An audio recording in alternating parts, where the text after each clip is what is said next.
너무 맛있는 떡이네.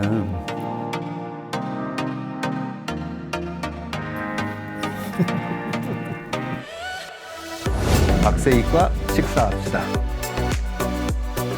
저는 교수님이 저의 주식 스승 중에 한 분이에요.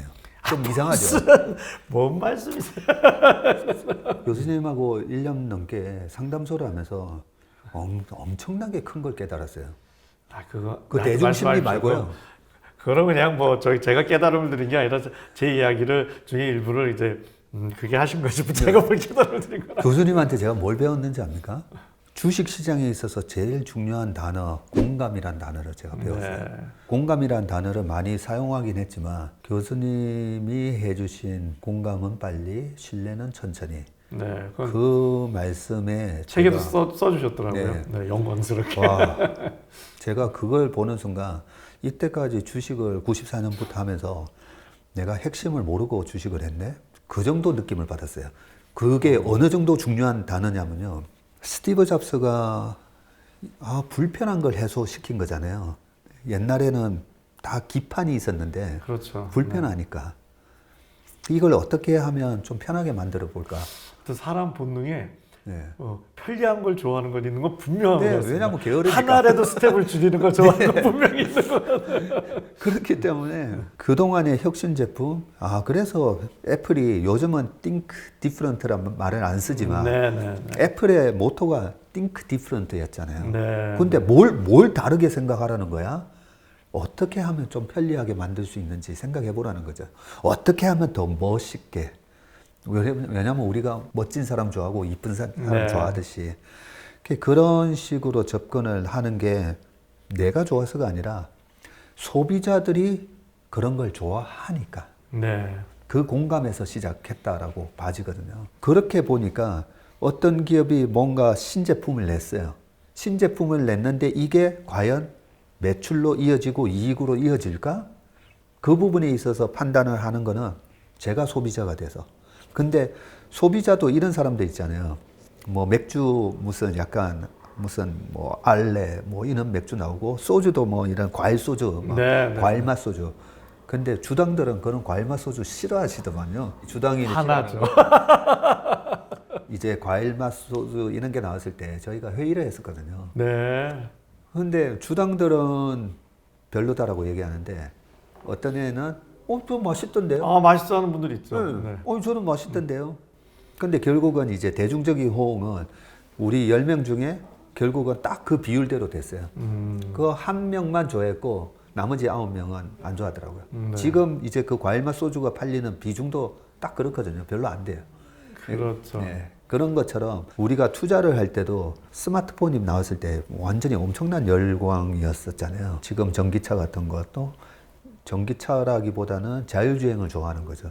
테슬라를 산 분들이 자율주행을 자랑을 많이 하거든요. 그러니까요. 손 놓고 이렇게 가서 하도. 근데 주식 투자는 나이 든 사람보다도 약간 20대 후반에서 30대 초가 잘합니다. 그래서 우리 업계에서는 그런 30대 초반에 겁 없이 그런 신제품을 출시한 회사의 주식을 사는 사람들은 용대리라고 그럽니다. 그건 뭘까요? 진짜 용감해서 그런 걸까요? 예, 용감해서. 근데 나이가 들면 들수록 과거에 이제 실패 경험이 많다 보니까 야, 그렇게 해가지고 뭐 성장주다고 했다가 자빠진 주식이 한두 개인 줄 알아? 네, 그런 고정관념으로 이 액션을 못하는 사람들도 꽤 많거든요. 그것도 저는 공감 부족이라는 생각이 들더라고요. 그래서 제가 주식을 하는 데 있어서 제일 경계를 하는 게 뭐냐면요. 저의 선입관과 저의 고정관념이에요. 네. 그걸 버리려고 제가 스스로 저에게 주문을 하는 얘기가 내 IQ는 80이다. 네. 보통은 보면 자꾸만 밑에다가 가르치려고 그러잖아요. 야, 옛날에 닷컴 버블 지나고 나서 어떻게 된 줄 알아? 그렇죠. 막 이런 얘기로. 그런데 그런 특히나 이제 B2C 기업이라고 하잖아요. 실제로 소비자한테 파는 제품을 만드는 기업들은 실제로 제가 뭔가를 써보는데 내가 좋아하는 게 중요한 게 아니라 대중들이 좋아하는지. 그렇죠. 예, 나는 아닌데 사람들이 되게 좋아하네. 그렇죠. 그 중에 하나가 교수님 술 좋아하신다니까 테슬라. 테슬라 때문에 롯데 칠성 주가가 박살났어요. 그러니까요. 네. 사실 그 클라우드, 네. 클라우드가 그 맥주 자체는 맛있거든요. 훨씬 진짜. 맛있다면서요? 네, 아, 진짜 맛있습니다. 예. 잘 만드는 술입니다. 약간 근데- 유럽 맥주 같고. 네, 근데 섞어 먹으면 이게 맥주가 진하니까 예. 라고들 다 부끄럽습니다. 주단들이 얘기하자. 클라우드 진짜 좋은 술이거든요. 예. 네, 네. 그래서 저도 클라우드를 마셔보면 약간 더 진하고 옛날에 한국 맥주를 평하던 분들이 뭐야 왜 이렇게 밍밍해 그거였었는데 클라우드가 그 부분을 딱 해소시켜줬다라고 생각해서 14년 15년도에는 롯데 칠성 주가가 올랐거든요. 네, 네. 클라우드가 이제 진짜 많이 팔리기도 했고요. 많이 팔리니까 그랬다가 이 테슬라가 나오면서 참이슬을 거기다가 맥주에다가 그러니까요. 넣어서 진한 맛을 만들어내면서 거기서 이 마케팅 전술에 저도 이제 뭐 삼겹살 먹으러 가면 오시잖아요. 술은 뭘로 하면 머릿속에 생각 잘 안 나잖아요. 그럼 테슬라? 하면 예 테슬라 주세요. 그래서 그 대중들에게 공감을 일으키는 그 단어 하나, 그 테슬라, 특히나 자동차도 네. 테슬라가 유행이었으니까 그 테슬라라는 마케팅 언어를 만들어낸 사람이 테슬라라는 용어도 정말 기가 막힌 그렇죠. 거죠. 그게 만약에 테슬라가 아니고 우리 80년대에 나왔던 포니 뭐 이런 걸로 아니면 스텔라 이랬으면 안 먹겠겠죠. 스텔라 하면 옛날에 나왔던 자동차 생각나잖아요. 구닥다리 같은 이미지인데 테슬라. 야, 기가 막힌. 그러면 그 마케팅 언어를 만들어낸 사람도 대단한 공감 능력을 가진 사람이구나라는 생각이 들더라고요. 그런 관점으로 주식을 쳐다보니까요.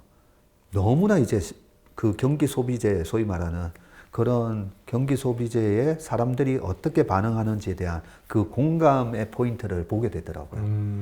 그래서 정말 그냥 말씀드린 게 아니라 제가 교수님 때문에 주식 투자를 하는 데 있어 제일 중요한 단어, 이 공감이라는 단어를 배웠습니다.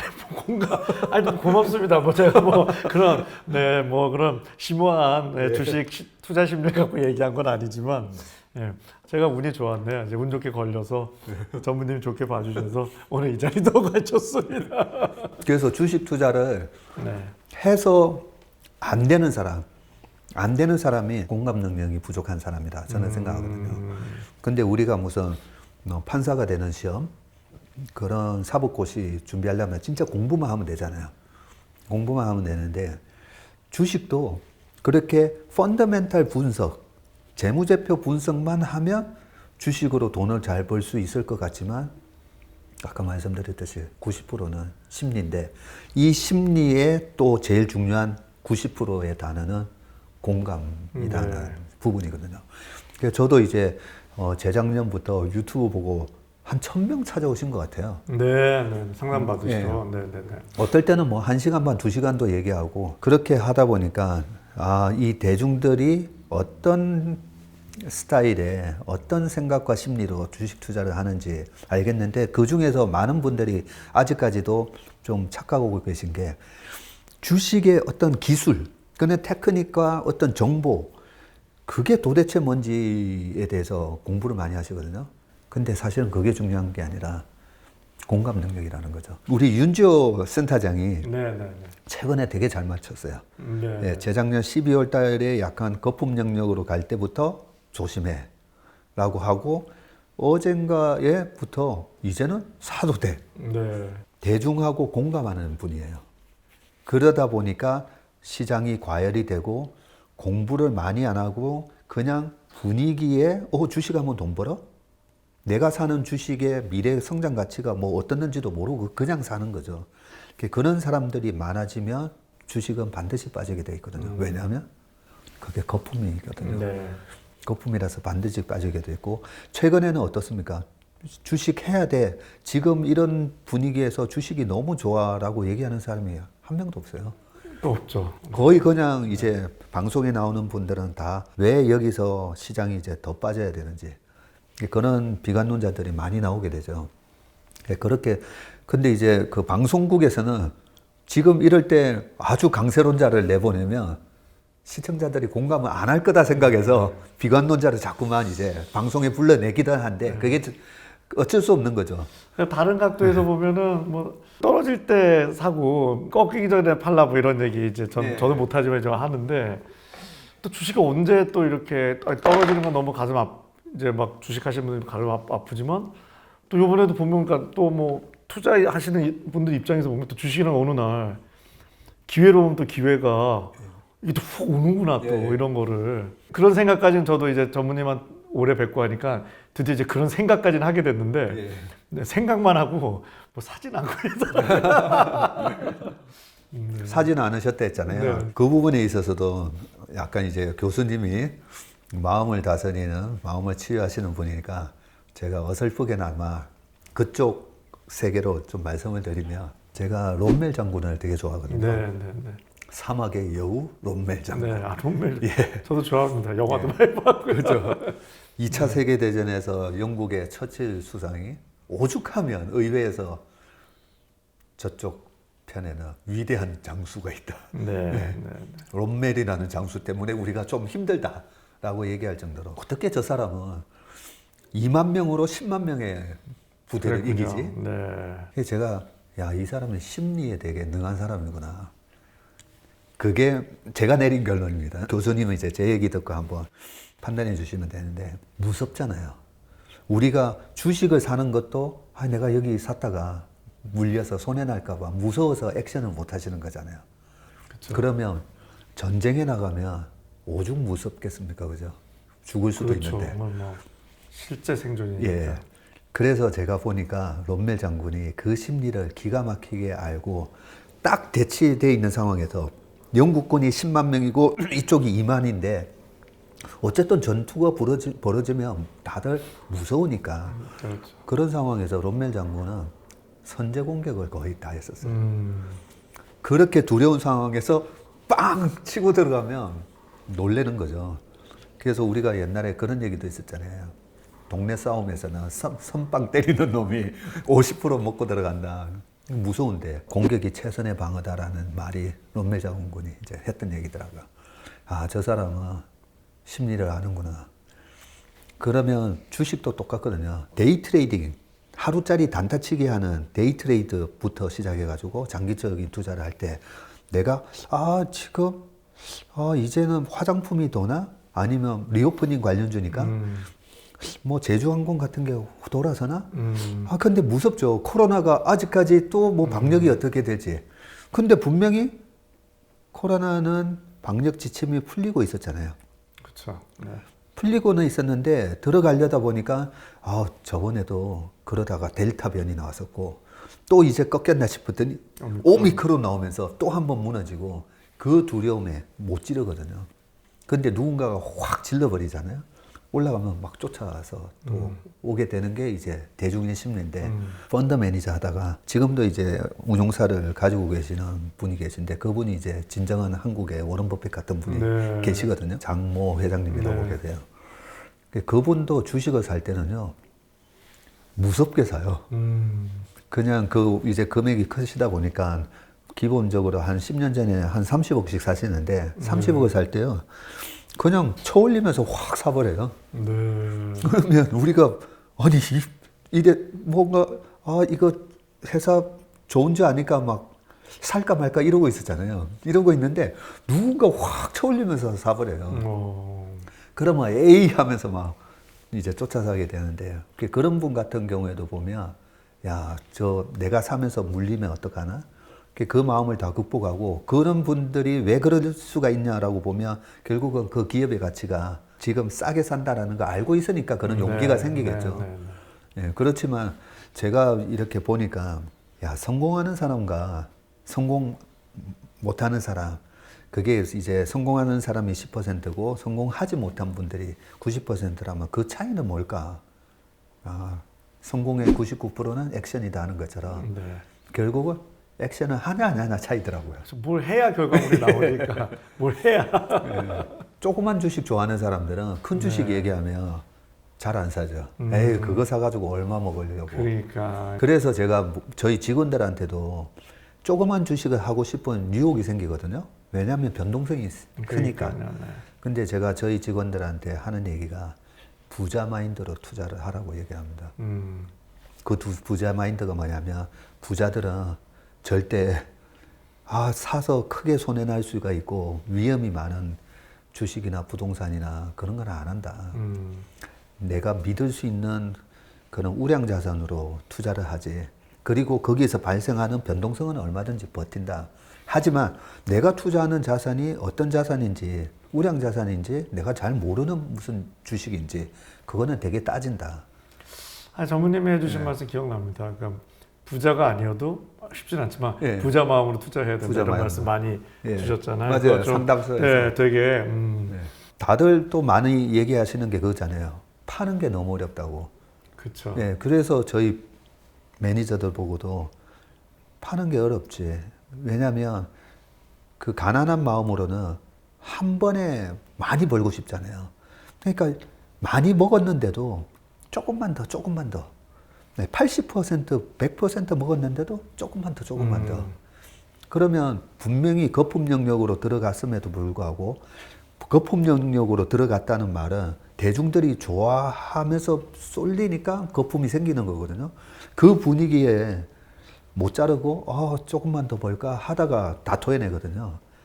그래서 우리 직원들 보고도 부자 마인드로 파는 것도 부자 마인드로 예금 금리가 1%인데 30%, 60% 얼마나 큰 수익입니까, 그죠? 특히나 이제 대형 우량주로 저희는 대형 우량주로 30% 이상 먹을 수 있다라고 생각하는 주식만 사거든요. 네. 근데 대형주가요. 뭐 테슬라 같은 경우에도 뭐 700% 올라가고 그렇죠. 그죠? 작년, 재작년에도 보면 대형주가 뭐 300%, 500% 많이 갑니다. 네, 많이 가는데 우리가 대형주를 너무 선입관이 갖고 있는 거죠. 네, 대형주 올라봐야 얼마 오르려고. 부자 얘기가 나왔으니까 최근에 좀 안타까운 엄청 안타까운 일이 있었잖아요. 네네네. 저도 뭐 그 뉴스 보고 깜짝 놀랐어요. 가슴이. 근데 왜 그랬을까? 근데 이제 교수님이 보면 우리나라 CEO들이 가장 많이 상담을 한 정신과 의사분이시다라고도 되어 있거든요. 제가 진짜 제일 많이 했는지 모르겠는데 좀 경험이 있긴 하죠. 그러니까 우리 주식 투자하시는 분들 중에도 보면 이 고소득자 또 자산가 분들이 꽤 많으시거든요. 그게 결국은 마음 관리 때문에 그런 거라고 볼 수가 있는 거죠. 그게 너무 이제 정보가 없으니까 저도 이제 너무 안타깝고 하여튼 고인의 명복을 진심으로 빌고요. 개인적인 친분은 전혀 없지만 데이터가 있으면 이렇게 하겠지. 저희들이 그렇게 또 하는 저희 나름의 그런 게 있는데요. 근데 그런 게 없으니까 알 수는 이제 없고요. 그냥 일반론으로 우리가 이제 경제적 자유라는 용어 사실은 주식 관련 이렇게 투자하시는 분들의 되게 중요한 키워드이지 않습니까? 그래서 좋은 용어라고 생각을 하는데, 그러니까 꼭 그 건이랑은 상관없는 거지만 경제적 자유라는 용어 자체는 좋은데 좀 그게 자칫 잘못하면 이게 좀 문제가 생길 수 있겠다. 분리를 해야겠다는 생각을 했거든요. 왜냐하면 자유라는 거는 이제 본능이기 때문에 이 대부분의 본능은요 우리가 너무 원하지만 끝까지 채울 수 없는 게 본능의 특징입니다. 예를 들어서 식욕, 먹어도 배고픈 게 그냥 그렇게 설계가 되어 있어요. 왜냐면 오늘 하루 잘 먹었더니 내일 배가 안 고프면 죽습니다. 그런 거 비슷한 게 친밀감, 사랑이죠. 내 인생 한번 사랑 잘했더니 다시는 사랑 안 해도 돼. 이러면 인류가 유지가 될 수 없죠. 또 사랑이 고파야지 또 사랑을 하고 그래야 이제 이세도 생기고 그런 면이 있는 것처럼 거의 그 급으로 있는 게 사실은 또 자유에 대한 욕구이거든요. 그래서 행복학자들이 십수년 전에 되게 언급할 때 좋아했던 연구가 상대적으로는 나보다 더 부자인 사람을 보니까 나는 저 사람보다 못 사는 것 같다는 느낌이 다 있지 않습니까? 그래서 그때 많이 언급했던 게 소셜 커넥션, 사람의 행복을 유지하는데 누군가 있는 친밀감 쪽이 또 중요하고 경제적인 부분은 그 당시로 옥스퍼드 연구원가 그런데 한 11년 됐는데 연수입이 그때 20만 불이었나? 그거 넘어가면 크게 행복이 안 오른다. 이런 연구가 있었어요. 그래서 그 책에도 많이 실리고 그러니까 역시 사람이다. 돈 너무 돈에 얽매이지 마라. 뭐 이런 연구 좀 풍들의 이제 멘트들 한 번쯤 다 들어보셨을 거예요. 근데 작년인가 재작년에 이제 다른 미국의 유명한 경영대에서 연구한 거는 뭐 이게 뭐 좋아할 일인지 슬픈 일인지 경제적으로 더 돈이 많아질수록 주관적 행복감이 따라 올랐다는 거예요. 그래서 저는 그게 더 현실적인 연구 결과 아닐까. 이 연구 결과라는 게 이제 뭐 여러 변수가 있기 때문에 어느 게 더 진실인지는 다르지만, 근데 이제 거기에 이제 설명은 프리덤 오브 초이스, 이제 거기에 자유는 좀 구체적인 거죠. 뭐 완벽한 자유 이런 건 아니고, 뭐 예를 들어서 내가 좀 직장을 잠시 그만두게 됐는데 새 직장 구할 때까지 좀 내가 원하는 직장이 나올 때까지 좀 버틸 수 있는 자유랄지, 아니면 너무 힘든데 좀 한 6개월 끊었다 다시 새 직장을 구할 수 있는 뭐 자유랄지, 뭐 요런 좀, 네. 그리고 너무 싫은 사람은 또 좀 안 만날 수 있는 자유랄지. 근데 요거는 또 애매한 게요. 그 사이언스인가 아주 최고 수준에 실렸는데, 경제적으로 이렇게 여유가 많이 쌓이는데 또 상대적으로 그만큼 행복이 막 쫓아가지 않는 이유 중에 하나가, 만나고 싶지 않은 사람은 안 만날 수 있다 보니 다 정리하다 보면 딱히 이제 남는 사람이 없어서, 그러니까 인간이 욕구가 친밀감에 대한 욕구와 자유에 대한 욕구가 있는데, 사실은 경제적인 거는 자유 쪽에 더 서포트, 그래서 아마 경제적 자유라는 것도 그쪽에 더 붙어 있는 것 같아요. 근데 이게 좋은데 이제 이게 이쪽만 넘어가면 이 친밀감이 이게 좀 약해질 수도 있는 거죠. 근데 꼭 그렇게 되는 건 아니고, 오히려 그런 걸로 뭐 좋은 봉사도 하고 뭐 뭐도 하고 뭐 하면 오히려 그걸로 더 친구들도 많이 만나시면 두 마리 토끼를 다 잡을 수 있어서 뭐 꼭 그렇다고 해서 그런 건 아니기 때문에, 돈이 많다고 해서 그냥 뭐 완벽한 자유를 얻는 것도 아니지만, 네. 어쨌든 있는 게 더 좋은 거는 분명하고 한 것 같은데요. 저 스스로도 이제 그럴 수 있지만, 소위 너무 요즘 실제로 그런 고민들이 많죠. 대기업에 다니시는 직장인 분이었는데요. 되게 직장 생활도 행복하게 하고 가정 생활도 행복했는데 옆에 동료가 코인 투자를 했대요. 돈을 벌어서 많이 벌었다고.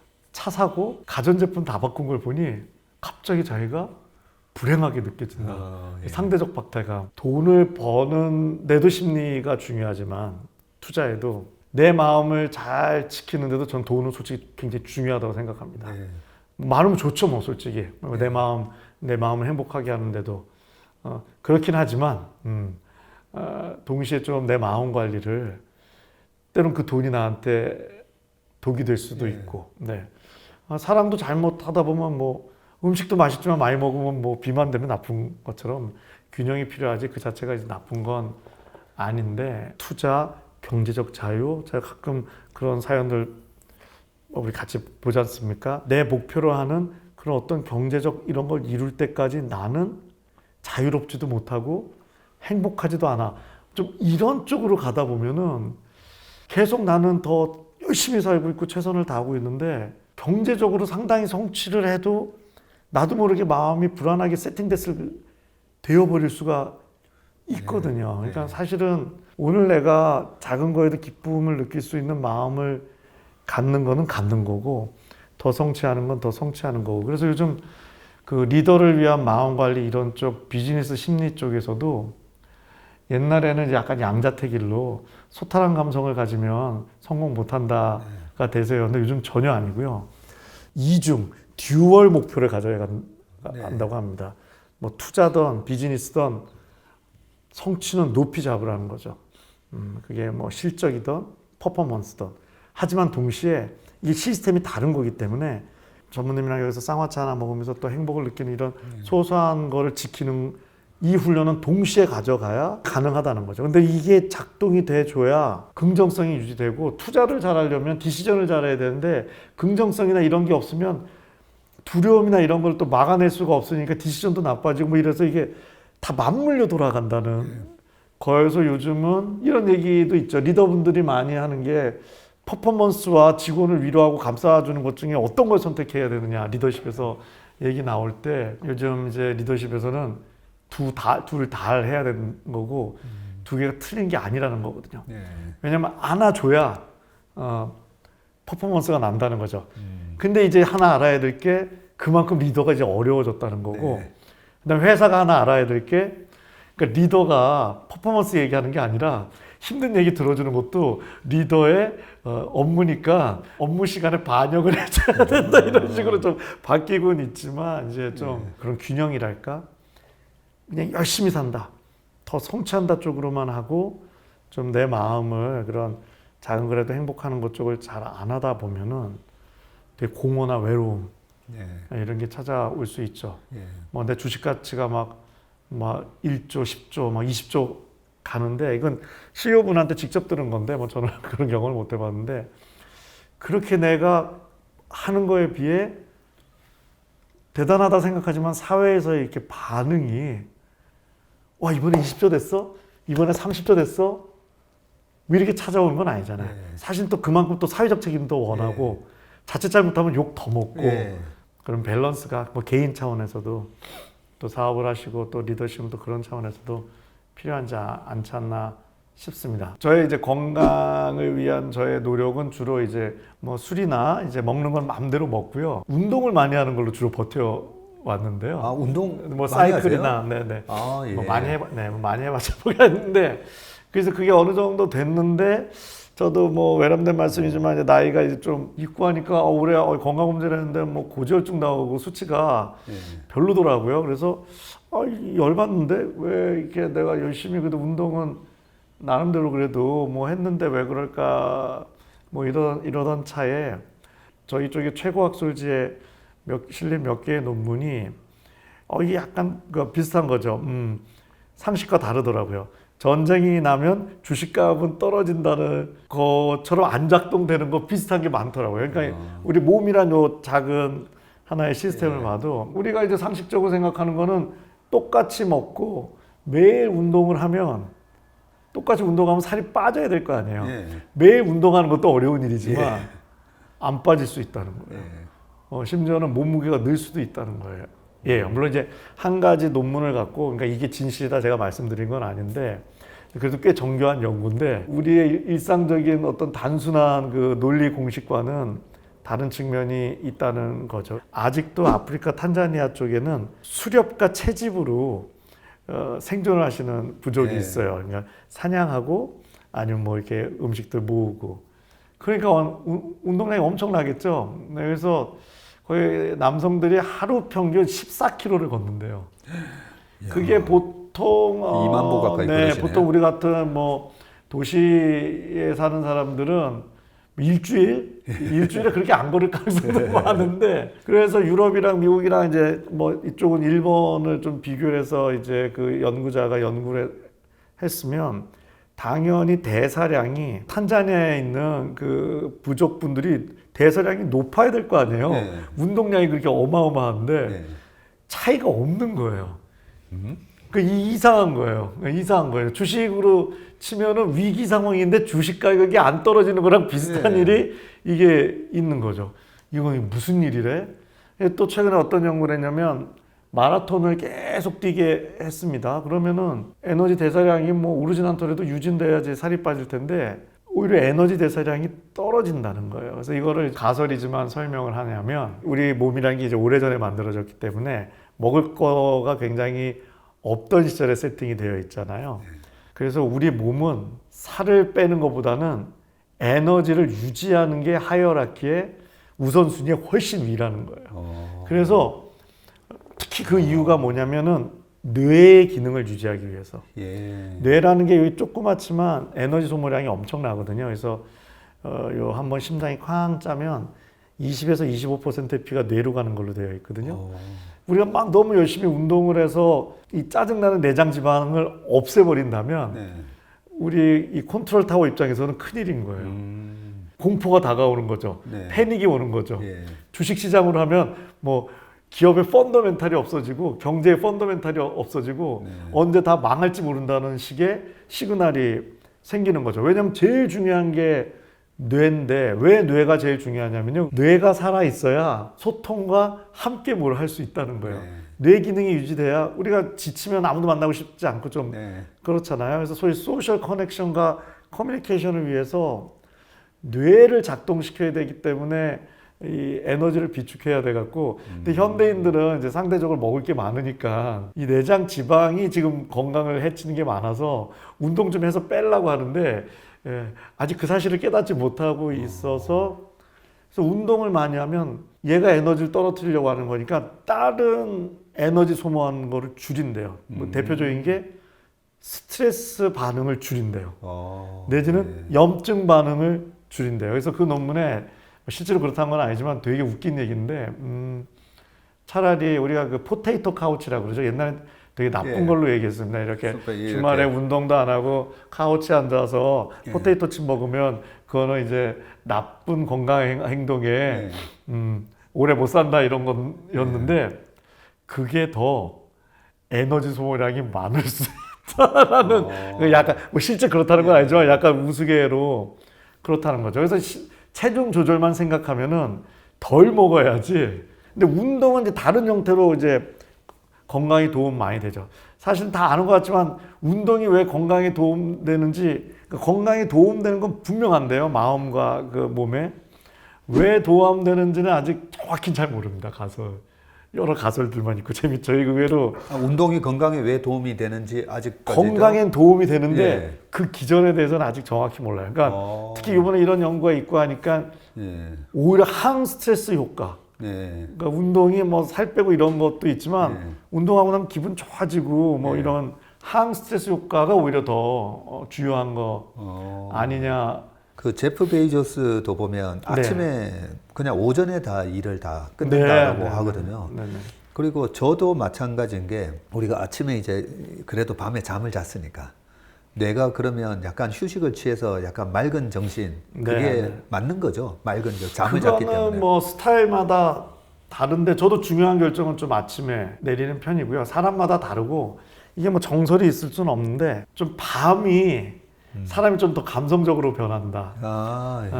그럴 수 있겠네요. 그래서 뭐 옛날 얘기인데 밤에 그 좋아한다 고백했다가 으악 했다가 우리 어렸을 때 그런 얘기 하는 것처럼. 그리고 잠이라는 게 뇌가 꺼져 있는 시간이 아니라 나름 엄청 꿈도 꾸고 막 하면서 작업을 한다는 거야. 내가 이걸 지금 주식을 빼 말아? 뭐 아니면 내가 이 사람과 더 비즈니스를 해 말아에 대해서 고민을 하고 자면요. 얘가 좀 일을 해준다는 거예요. 그럼 아침에 일어나면 조금 더 생각이 명확해질 수 있다 이런 가설이 있고 전 좀 그걸 믿고요. 저 개인적으로도 그래서 뭐 이거 어떻게 하지 고민했을 때는 그냥 아침에 내릴 때가 많습니다. 디시전을. 좀 더 명확해지게 좀 생각이 들 때도 있고요. 저도 최근에 그런 경험을 되게 많이 하는데요. 아침에 일어날 때 그 전날 밤까지 막 고민을 했던 거 있잖아요. 이걸 이렇게 해야 되나 저렇게 해야 되나 막 하다가 아침에 눈을 딱 뜨면서 갑자기 무슨 스피릿이 온 것처럼 이렇게 하면 되잖아.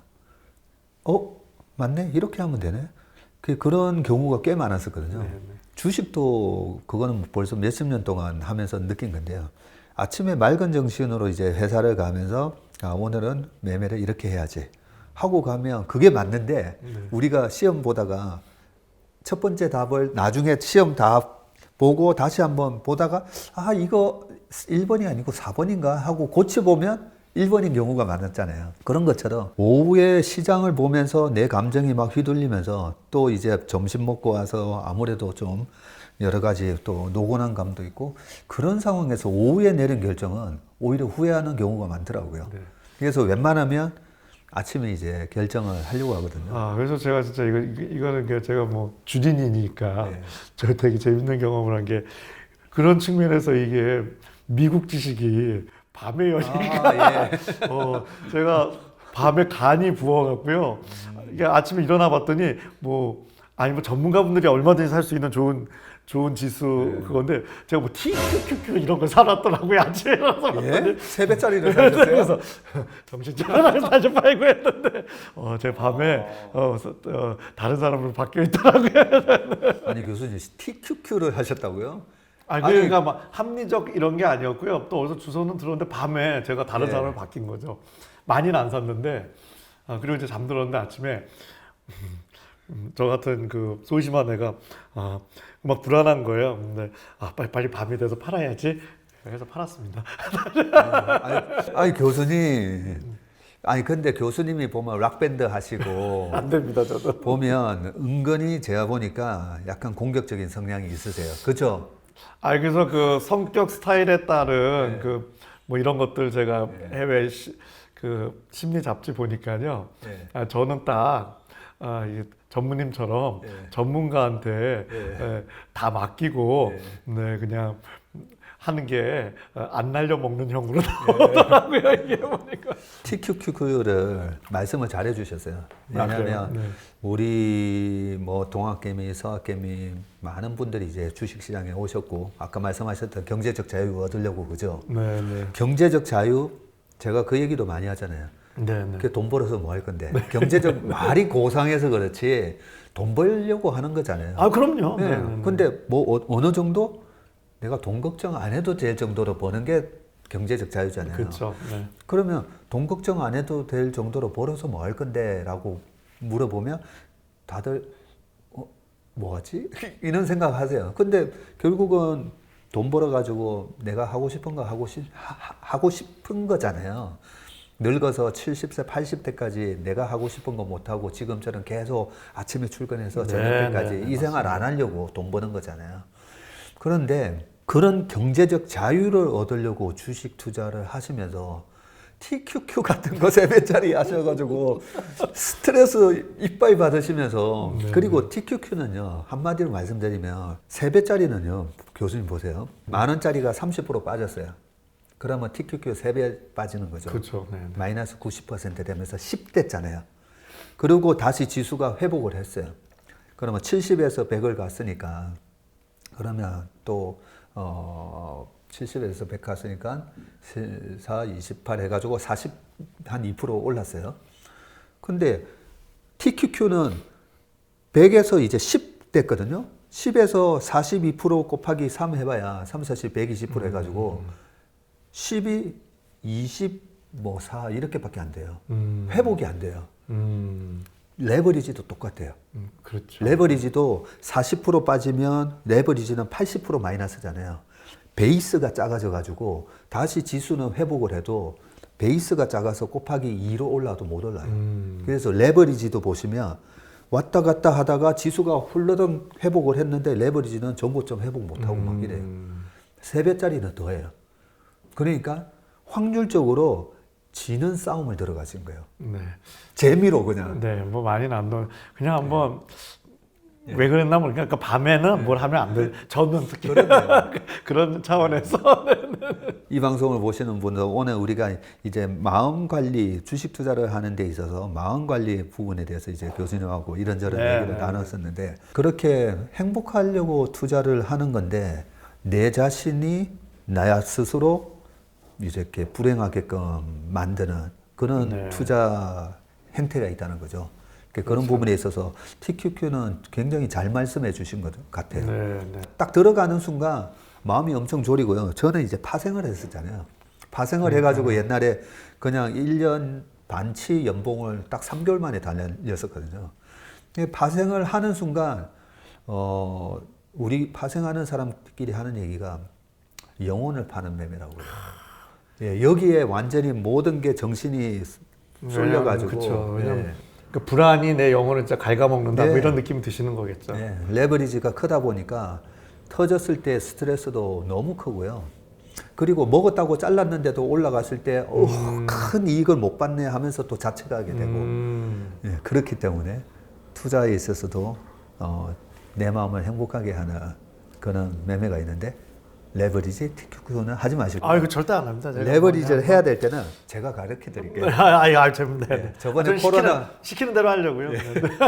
코로나 위기 때 제가 저희 직원들 보고 레버리지 사라고 이렇게 해야 될 때가 있는데 공포가 극에 달했을 때 그리고 그 마음의 공포가 극에 달했다가 이제는 최악의 상황을 벗어난다 싶을 때 딱 들어가는 건데 그때 그런 기회가 오면 다시 한번 또 말씀드리겠습니다. 알겠습니다. 오늘 우리 정신적 지주 윤대영 교수님과 함께한 박사이과 차 한잔 합시다 시간은 이것으로 즐거웠습니다. 하겠습니다. 네, 네, 교수님 고맙습니다. 감사합니다. 네, 즐거웠습니다.